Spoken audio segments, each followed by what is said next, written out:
आज क्या दरख्वास्त दायर की गई थी कोर्ट की तरफ से, क्या ऑर्डर है? कल मुगविया को यहाँ पेश करना है, तो उससे पहले क्या मामला सामने है? देखिए, जो मोहतरम बेंच है उसकी नॉलेज के अंदर हम एज आर ड्यूटी वो सारे ऑर्डर्स लेके आए हैं जो ऑलरेडी ट्रायल कोर्ट ने या हाई कोर्ट ने क्रिमिनल मिसलेनियस एप्लीकेशन जो मेडिकल की थी और उसके बाद जो एक सिविल सूट फाइल किया था वालिद साहब ने हत्या की इज्जत का, उसमें जो ऑर्डर्स मखसूस आए हुए हैं कि बच्ची की आइडेंटिटी जो है वो रिवील ना हो मीडिया के ऊपर, उसका चेहरा बार बार ना दिखाया जाए, उसका नाम बार बार ना लिया जाए। और इस हवाले से आपको पता है पीटीए को डायरेक्शंस दी हुई हैं कि किस तरह की कोई भी लिंक्स उनको रिमूव किया जाए। तो खदशा ये था कि कल जब बच्ची आएगी, आपको पता है ये केस जितना मीडिया के अंदर हाईलाइट हुआ है और फॉलो हुआ है, तो हमारे यहाँ एक एक्सक्लूसिव फुटेज की दौड़ होती है जी। और अब चलिए मीडिया तो फिर भी पैमरा के तहत एक नज़्म ज़ब्त का कायल है, मगर बहुत सारे हमारे दोस्त जो सोशल मीडिया यूज़ करते हैं और अब सहाफ़त को परसू कर रहे हैं अपने इंडिपेंडेंट अंदाज में, वो ना ट्रेंड हैं ना किसी डेकोरम के कायल हैं। तो कोई तूफ़ान बदतमीज़ी कल ना हो, कोई चीखो पुकार कल ना हो, कल कोई अनप्लेजेंट वाक़या ना हो। इवन फॉर एग्ज़ाम्पल कोई इंटरव्यू लेना चाह रहा हो और पुलिस कंफ्यूज हो जाए कि क्या करना है क्या नहीं करना, चूँकि डायरेक्शंस वाज़े नहीं हैं, तो बेहतर है कि अदालत एक दे देती प्रोटोकॉल बना के। हमने ये दरख्वास्त की थी, तो सामने की तरफ से जो वकील थे वो भी मौजूद थे आज मुलजिम के, उन्होंने भी इस बात पे रजामंदी और कंसेंट दी और बाय कंसेंट ये ऑर्डर हुआ है कि जब तक कल बच्ची अदालत में पेश होकर जज साहब के सामने अपनी स्टेटमेंट नहीं रिकॉर्ड कर देती, जो पुलिस ऑफिसर आईओ हैं और जो साथ में चाइल्ड प्रोटेक्शन ऑफिसर हैं,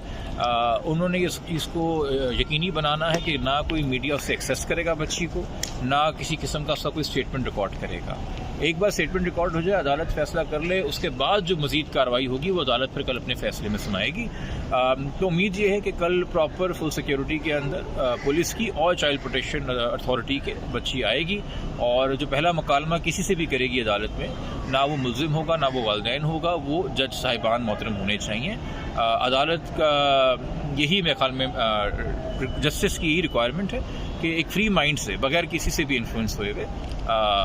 अदालत को बताए बच्ची कि वो क्या चाहती है, फिर आगे अदालत क्या। अच्छा, एक सवाल पिछली दफ़ा भी उठा था, इस बार भी, कि पिछली दफ़ा चूँकि माँ बाप के पास नहीं थी तो माँ बाप ने बड़ी कोशिश की थी बच्ची से बात करने की, मिलने की, तो पुलिस वालों ने ना सिर्फ धक्के दिए थे, बात तक भी नहीं करने दी थी। तो अब की बार मीडिया तो चले अदालत के हुक्म के तहत दूर हो जाएगा, तो दूसरे प्राइवेट लोग, आम लोगों के लिए पुलिस किस तरह पाबंद है इस अदालती हुक्मनामे के बाद कि आम लोगों को भी करीब भटकने भी ना दे कोई सवाल या कोई ऐसी बात? देखिए, कॉमन सेंस ये डिक्टेट करती है और दूसरा देखें आम लोगों के हवाले से ट्रायल कोर्ट का ऑलरेडी एक ऑर्डर है 14 सितंबर 2022 का, जिसमें मुल्ज़िम ने दरख्वास्त लगाई थी कि मुझे लड़की से मिलने दें और अदालत ने यह कह के कि चूँकि उसमें kidnapping, child marriage, illegal confinement और ट्रैफिकिंग जैसे संगीन इल्ज़ामात हैं, तो और इनके हवाले से ख़ास कानून बने हुए हैं, इसलिए लड़के को मुलाकात नहीं की इजाज़त नहीं है। वो ऑर्डर आज भी पेंडिंग है। बेशक मज़ीद हाई कोर्ट ने कोई डायरेक्शन इस हवाले से पास ना किया हो, मगर उस ऑर्डर की तो वायलेशन हो जाएगी अगर आप कोर्ट प्रेमिसेस इस्तेमाल करते हुए पुलिस अपनी तहवील में लड़के की या किसी भी को एक्यूज की, लड़के को ख़ानदान वाला उससे मुलाकात कराती है। तो मैंने तो आपसे एक फेयर बात की ना कि कल मेरा भी अपने क्लाइंट्स को यही एडवाइस और मशवरा है कि हम भी बच्ची को अप्रोच नहीं करेंगे बात करने के लिए, बट अगर हमें ऐसा कोई सिनेरियो नज़र आता है कि कोर्ट के अहाते को या रास्ता जो तय हो रहा है, सफ़र बीच में तय हो रहा है, कोई पुलिस वाला या कोई और अहलकार अपनी ड्यूटी परफॉर्म ना करते हुए बच्ची का कोई ना कोई राब्ता कराता है मुल्ज़िम की साइड से, तो हम इसको इमीडिएटली प्रॉपर फोरम पे रेस करेंगे। ये खदशा आज हमने आज की एप्लीकेशन में भी अपने रखा है, बताया है जज साहब को पहले से, क्योंकि देखिए जब हम इस बात को तस्लीम कर रहे हैं कि जो मजलूम है वो एक बच्ची है, तो वो तो इन्फ्लुएंस हो सकती है ना बड़े आराम से एक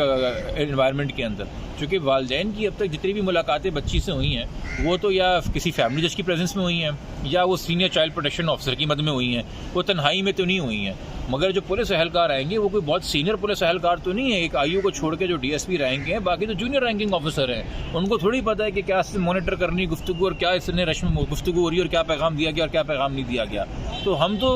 ऐसे सिनेरियो में कभी थे ही नहीं कि हम लड़की पे कोई दबाव डाल सके, क्योंकि